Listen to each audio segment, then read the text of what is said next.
Welcome to the Motivational Midwife. My name is Lynn Jones, and today we're going to look at urinary catheterisation.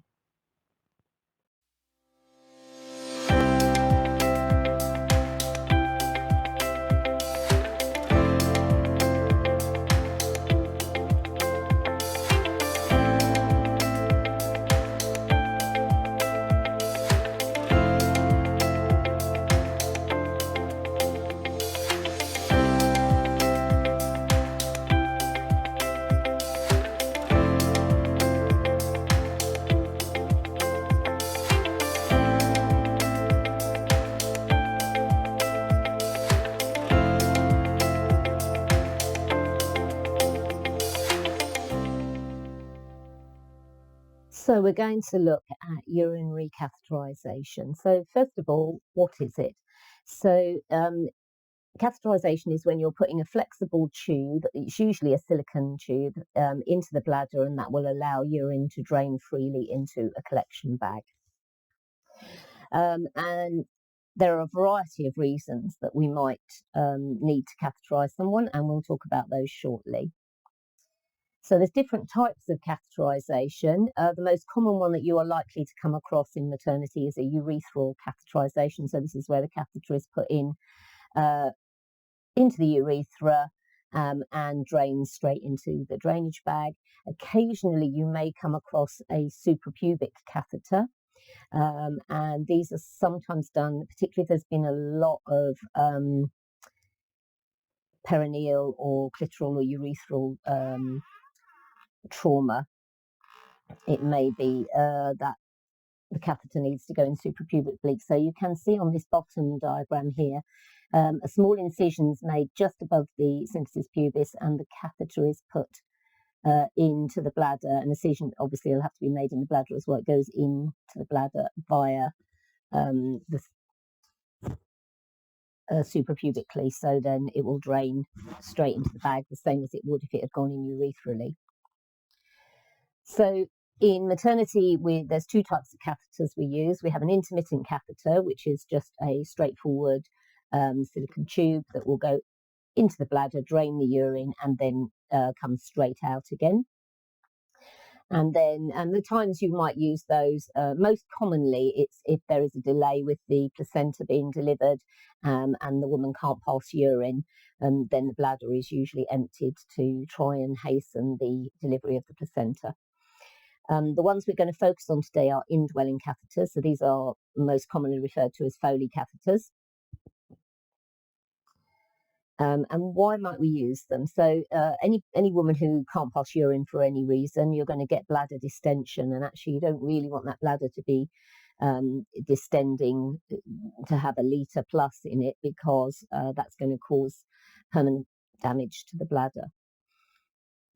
Often when the woman has an epidural, there will be some loss of sensation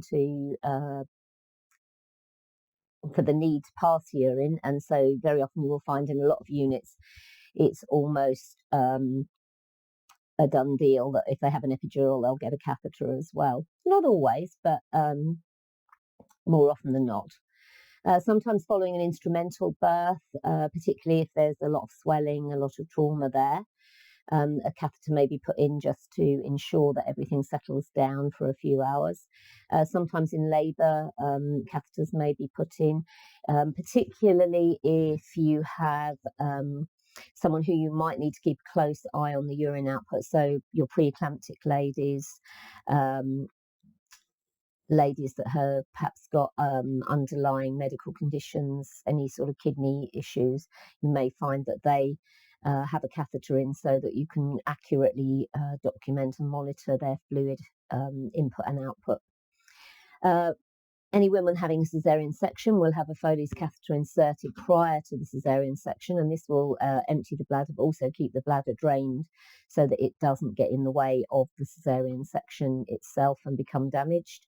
And sometimes they'll be inserted for a perineal repair, particularly if there is a lot of trauma around the clitoris, around the urethral area. Then you may find that the registrar puts a catheter in to keep that urethra patent, and also ensure that they're not putting stitches in the wrong place.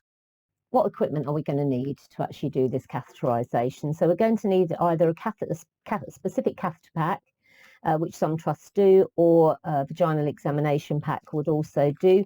Within that, you have a container to put your cleaning solution. You will have a small sterile drape to create your sterile field underneath the woman's buttocks. And you will also have either some gauze swabs or some cotton wool balls for cleaning. You'll need some sterile gloves, you'll need a cleaning solution, you'll need some instiller gel, which is a lubricant but also has lidocaine in, so will numb the area slightly. And you'll need your catheter. The catheters, these are Foley catheters, so they come in a large, very long bag. And the size, if I just take them out, you can see the size is actually written on the bottom here. This is a 14, which is the most common one that's used in maternity. Outside of maternity, female catheters are usually size 12, and they're about half the size of this. You will also have water to inflate the balloon of the catheter within that catheter pack. And on the back of the catheter pack itself, you will have the lot number and other information that you will need to document. So should there be a problem for the woman, she has reaction, something untoward, they can actually track the batch number back. And you will need a sterile drainage bag for the urine to drain into. So thinking of the procedure itself, obviously you need to maintain privacy and dignity. You need to make sure that you have got the correct woman and that you have, most importantly, gained consent for the procedure. So wash your hands either with alcohol gel or soap and water, and clean the trolley first. You need a dressings trolley to put all your equipment on, and gather everything you need. Put it on the bottom shelf of the trolley. Then take your trolley to the bedside and disinfect your hands again and apply an apron. Open your catheter pack up and create a aseptic field. So that's essentially a sterile drape which will be within your the outer packaging of your catheter pack will become your sterile field. So you need to make sure that everything inside that catheter pack remains on that sterile field. And ideally, if you've got a proper catheter pack, it will have a waste disposal bag on it, which you can attach to the side of your trolley.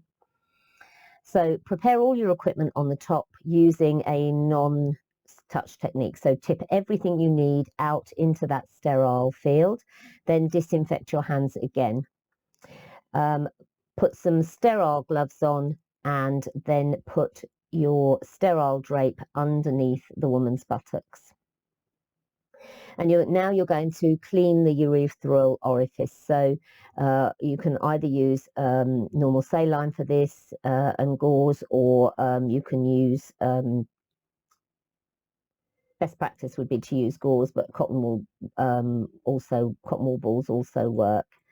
So with your non-dominant hand and a piece, you're going to gently part the labia, and then you are going to clean from the labia majora, minora, and then once down the center with separate bits of gauze swab or separate cotton wool balls. Okay, you are then going to insert your lubricating gel into the urethra.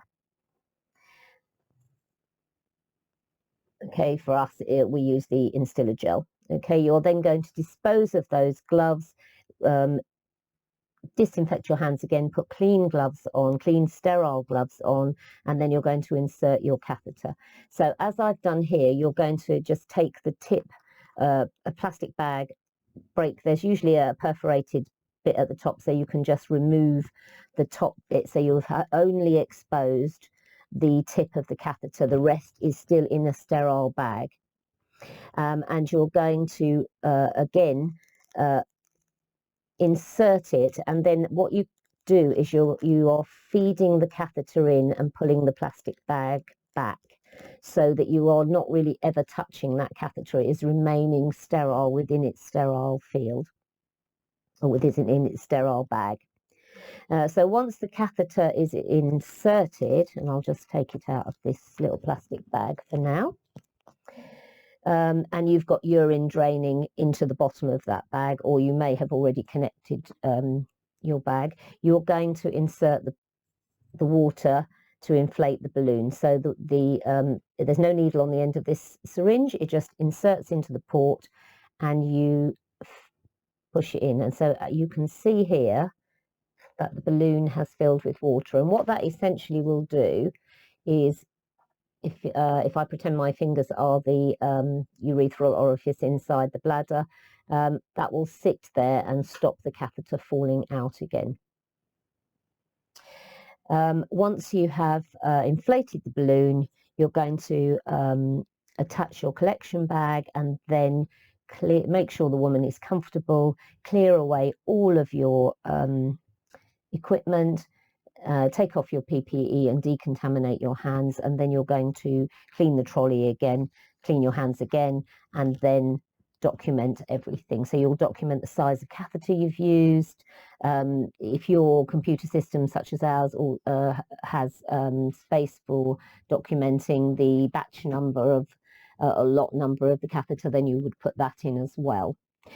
In some trusts, the sticky label off the top of the catheter is actually stuck into the paper notes so that it's maintained there. So key points to remember: approximately 65% of urinary tract infections are caused by insertion of the catheter. So it is really important that we make sure we remember our aseptic non-touch technique. And the ANT site has masses of information. They have lovely little